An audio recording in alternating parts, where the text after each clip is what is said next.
بعد ظهورها مع رامز إيلون مصر. أبرز المعلومات عن نور إيهاب. في البداية هنقول نور إيهاب ممثلة مصرية شابة اتولدت في 6 فبراير 2003 بمدينة القاهرة. تنتمي نور لعائلة فنية، فهي حفيدة مؤسس فرقة رضا للفنون الشعبية الفنان الراحل محمود رضا. لديها شقيقة تدعى منى إيهاب وشقيق يدعى كريم إيهاب، مدوني محتوى ولهما حضور قوي عبر وسائل التواصل الاجتماعي. تربط نور إيهاب علاقة قرابة مع الفنانة شيرين رضا، حيث تعد شيرين ابنة عم والدتها.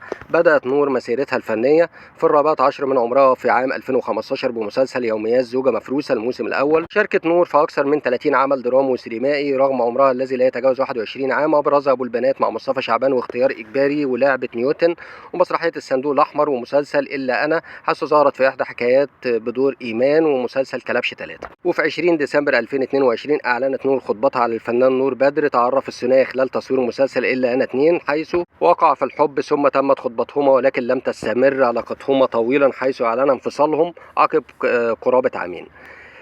وكان آخر أعمال نور إيهاب الفنية مسلسل الحشاشين، حيث قدمت دور ناز، وأيضا فيلم الحريفة حيث قدمت دور لانا.